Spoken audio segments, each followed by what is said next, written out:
तो welcome to competition की दुनिया। और मैं ये जो सीरीज़ स्टार्ट कर रहा हूँ वो सी टेट, यूपी टेट और रीट किसी भी टीचर एलिजिबिलिटी टेस्ट के लिए बहुत इंपॉर्टेंट है दोस्तों। तो ये मैं पहला कोर्स लेके आ रहा हूँ, चाइल्ड डेवलपमेंट एंड पेडागोजी, या बोल सकते हैं हिंदी में बाल विकास एवं शिक्षा शास्त्र। तो दोस्तों इसमें से 100% इसका क्वेश्चन आता है यदि आप यूपी टेट का एग्ज़ाम दे रखे होंगे। ये बहुत इंपॉर्टेंट रोल निभाता है क्योंकि इसलिए आप वन लीनियर क्वेश्चन टाइप का है। इसमें यदि आप इसको याद कर लेते हैं तो डिक्टो क्वेश्चन आता है। इसमें कोई एग्जामिनर कोई चेंज नहीं कर सकता है दोस्तों। तो जितने भी क्वेश्चन मैं करा रहा हूँ सारे क्वेश्चन को आप याद कर लीजिएगा और टेंशन लेने की थोड़ी भी बात नहीं है क्योंकि मैं सारा कवर करूँगा। और इसका दोस्तों कम से कम 10 से 15 क्लास होगा। पूरे क्लास को ज़रूर देखिएगा, 1 से 2 बार देखिएगा और देखिएगा याद हो जाएगा और आप एग्ज़ाम में जाएंगे तो बोलेंगे अरे सर इसमें से ही आया है। ठीक है, तो चलिए स्टार्ट करते हैं बिना देर किए हुए। और यदि मेरा वीडियो अच्छा लगे तो प्लीज़ शेयर सब्सक्राइब जरूर करिएगा दोस्तों। आप ही लोग का इस मेहनत से हम लोग का भी होता है। तो चलिए स्टार्ट करते हैं। पहला क्वेश्चन, शिक्षा मनोविज्ञान आवश्यक है। यदि कोई क्वेश्चन आता है कि क्या शिक्षा मनोविज्ञान आवश्यक है, तो हाँ, किसको किसको आवश्यक है, तो शिक्षा एवं अभिभावक के लिए। शिक्षा एवं अभिभावक के लिए तो शिक्षा मनोविज्ञान आवश्यक है, शिक्षा एवं अभिभावक के लिए। ठीक है, शिक्षा मनोविज्ञान का मुख्य संबंध सीखने से क्या कथन है, यह कथन किसने दिया था। फिर पढ़िए, शिक्षा मनोविज्ञान का मुख्य संबंध सीखने से है।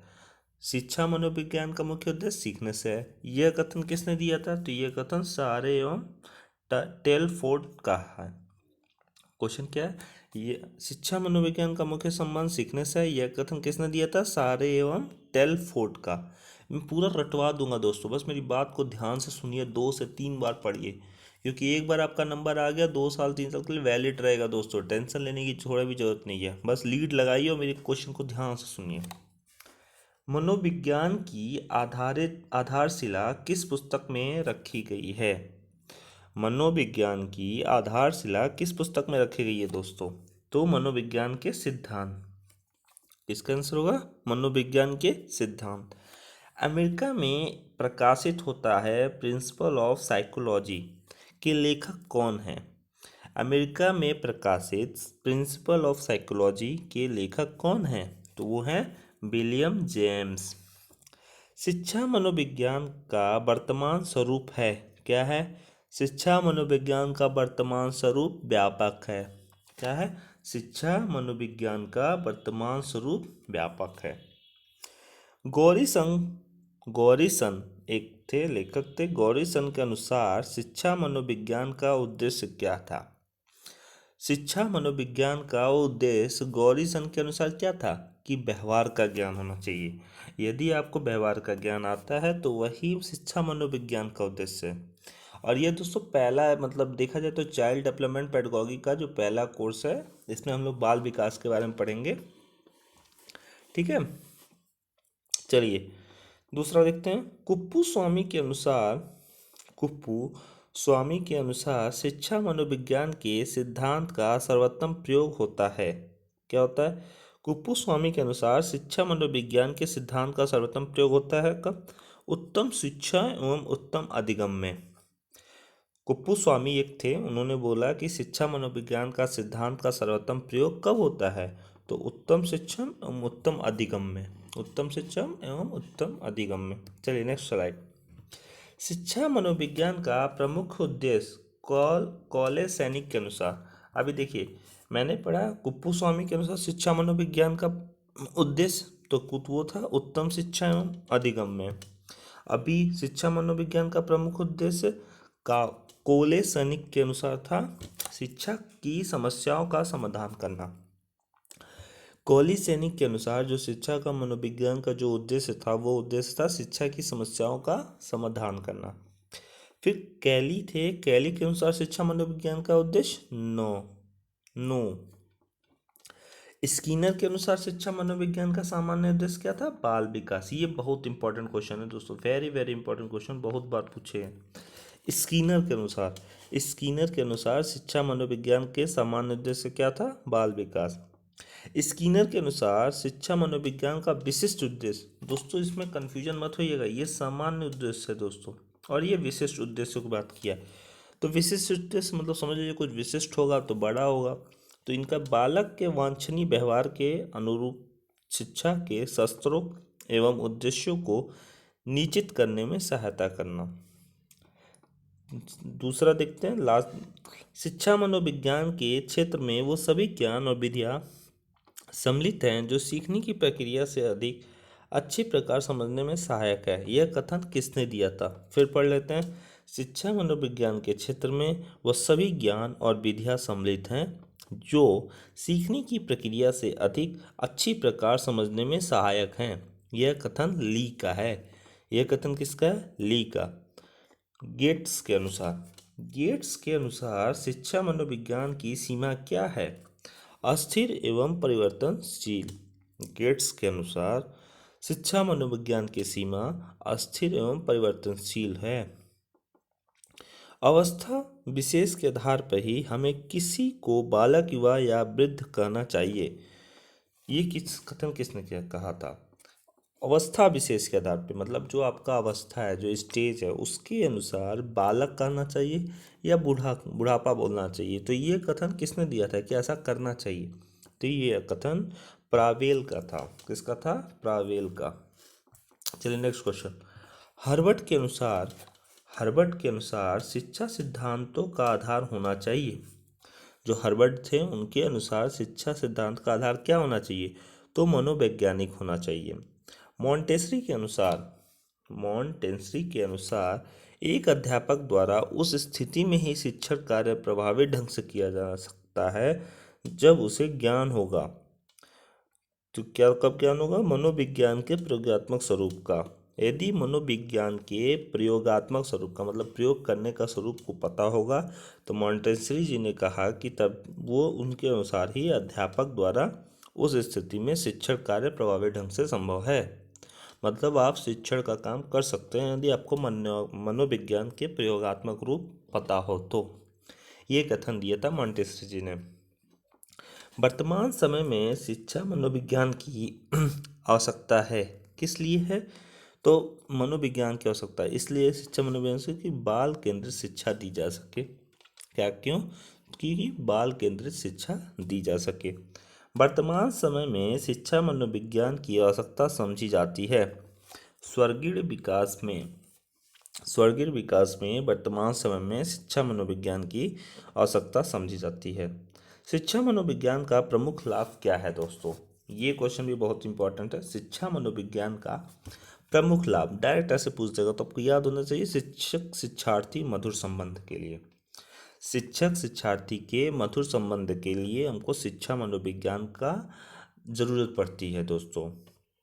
चलिए, कक्षा में छात्रों को उनकी विभिन्नताओं के आधार पर पहचानने के लिए शिक्षक को ज्ञान होना चाहिए।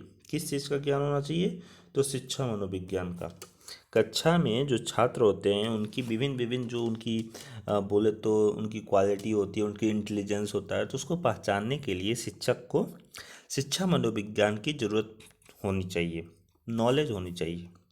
समय सारणी में गणित, विज्ञान एवं कठिन विषय के कॉलम्स पहले क्यों रखे जाते हैं? और दोस्तों इसी वीडियो के साथ मुझे याद आया, हम लोग मैथ का क्या होता है कि मैथ से लड़के बहुत भागते हैं। सीटेट, टेट, सुपर टेट कोई भी एग्ज़ाम देते हैं उनको मैथ में ही रो देते हैं। तो हम लोग मैथ का भी सीरीज स्टार्ट कर रहे हैं, तो मेरे वीडियो को शेयर, लाइक और सब्सक्राइब जरूर कर दीजिएगा। जैसे ही हमारे वीडियो आएंगे आप तक पहुंच जाएंगे, देख लीजिएगा और अपडेट बने रहिएगा दोस्तों। देखिएगा आप easily CTET to super TET निकाल देंगे। ठीक है दोस्तों, चलिए नेक्स्ट क्वेश्चन पे चलते हैं। सफल एवं प्रभावशाली शिक्षा अधिगम प्रक्रिया के लिए आवश्यक है। क्या आवश्यक है? यदि आपको सफल एवं प्रभावशाली शिक्षा बनाना है तो उसके लिए क्या आवश्यक है? तो उसके लिए आवश्यक है कि शिक्षण अधिगम सामग्री का प्रयोग एवं शिक्षा मनोविज्ञान के सिद्धांत का प्रयोग होना चाहिए। शिक्षण अधिगम सामग्री का प्रयोग तथा शिक्षा मनोविज्ञान के सिद्धांत का प्रयोग होना चाहिए दोस्तों, यदि आप सफल एवं प्रभावशाली शिक्षा अधिगम के लिए आवश्यक है बनाना चाहते हैं। निर्देशन एवं परामर्श में किस विषय का अधिक उपयोग किया जाता है दोस्तों? यदि आपको निर्देश या कोई परामर्श देना है, कोई सलाह देना है, तो उसके लिए सबसे ज़्यादा आपको शिक्षा मनोविज्ञान की ज़रूरत पड़ती है। तभी तो आप किसी को राय दे पाओगे। जब तक आप उसकी बातों को समझ नहीं पाओगे, आप अपने दिमाग में स्टेब्लिश नहीं कर पाओगे, तो कैसे दे पाओगे। छात्रों की योग्यता एवं रुचि के आधार पे पाठ्यक्रम निर्माण में योगदान होता है। ऑफ कोर्स होगा। अभी इससे पहले भी पढ़ चुके हैं कि अध्यापक को बच्चों के प्रॉब्लम को सॉल्व करने के लिए क्या नॉलेज होना चाहिए, शिक्षा मनोविज्ञान का। बुद्धि परीक्षण विषय, जो बुद्धि परीक्षण विषय को ही शिक्षा मनोविज्ञान बोलते हैं दोस्तों। शिक्षा मनोविज्ञान के ज्ञान द्वारा बालकों की क्या की जा सकती है, उनकी विधि बुद्धि तथा रुचियों की जानकारी के करके शिक्षा देते हैं। प्रकृति को जानकर शिक्षा देते हैं, जैसे जो नॉलेज है, जो क्या इन्वायरमेंट कैसा है, उसके हिसाब से हम नॉलेज देंगे। आर्थिक स्थिति तथा पारिवारिक स्थिति को जानकर ही शिक्षा देंगे। भाई कोई लड़का, कोई गरीब है, कोई अमीर है, वो कैसा माहौल में रह रहा है, उसको किस चीज़ की कमी है, जब तक आपको मनोविज्ञान की शिक्षा की पता ही नहीं होगा तो कैसे पहचान पाएंगे। चलिए नेक्स्ट क्वेश्चन। मनोविज्ञान का शिक्षा के क्षेत्र में योगदान क्या है। मनोविज्ञान का भाई शिक्षा के क्षेत्र में बहुत योगदान है। शिक्षा बल को केंद्रित हो गई है, करता है मतलब। और शिक्षक बालकों को सैनिकट पर संपर्क स्थापित करने का प्रयास करते हैं। सारे बालक शिक्षक को एक साथ मिलकर जुलकर काम करने के लिए उनको प्रयास करते हैं। और शिक्षक को छात्र की आवश्यकता का ज्ञान हो सकता है। शिक्षा मनोविज्ञान एक विज्ञान है, किसके आधार पर, शैक्षिक सिद्धांत के आधार पे। शैक्षिक सिद्धांत के आधार पे जो शिक्षा मनोविज्ञान एक विज्ञान है, एक साइंस का सब्जेक्ट है दोस्तों। अब ये क्वेश्चन तो दोस्तों एकदम रट लीजिए। शिक्षा मनोविज्ञान की उत्पत्ति मानी जाती है कब, 1900 वर्ष में। 1900 वर्ष में जो हमारे शिक्षा मनोविज्ञान की उत्पत्ति हुई थी दोस्तों। मनोविज्ञान शब्द के समांतर अंग्रेजी भाषा के शब्द साइकोलॉजी की व्युत्पत्ति किस भाषा से हुई है। जो भी साइकोलॉजी बोलते हैं वो किस भाषा से हुई है, साइकोलॉजी शब्द कहाँ से लिया गया है दोस्तों। तो ये लिया गया है ग्रीस से, ग्रीक भाषा से है, मतलब ग्रीक से लिया गया है। शिक्षा मनोविज्ञान का संबंध किससे है दोस्तों, ये भी याद कर लीजिएगा। शिक्षा से, दर्शन से और मनोविज्ञान से दोस्तों। चलिए नेक्स्ट क्वेश्चन। शिक्षक का शाब्दिक अर्थ क्या है। शिक्षक का शाब्दिक अर्थ पालन पोषण करना और सामने लाना और नेतृत्व देना दोस्तों। शिक्षा का मतलब होता ही है कि आप अपने या आप किसी का पालन पोषण कर सके, उस नॉलेज का यूज करके सामने लाएं, किसी को रास्ता दिखाएं, किसी को गाइड करें। मनोविज्ञान वातावरण के संपर्क में आने वाले व्यक्ति की क्रियाकलापों का विज्ञान। यह कथन वुडवर्थ का है दोस्तों। यह कथन किसका है, वुडवर्थ का। मनोविज्ञान शिक्षा का आधारभूत विज्ञान। मनोविज्ञान शिक्षा का आधारभूत विज्ञान, यह कथन किसका है, यह कथन स्किनर का है। शिक्षा मनोविज्ञान की विषय सामग्री का संबंध है सीखने से। शिक्षा मनोविज्ञान का विषय सामग्री किस संबंध से है, तो सीखने से। शिक्षा मनोविज्ञान में जिन बालकों के व्यवहार पर अध्ययन किया जाता है उनको कहा जाता है मंदबुद्धि, पिछड़े और समस्यात्मक। मतलब जो लड़के मंदबुद्धि हैं या उनका सोच नहीं पाते हैं और पिछड़े वर्ग के हैं, उनके मनोविज्ञान पे ज़्यादा काम किया जाता है दोस्तों।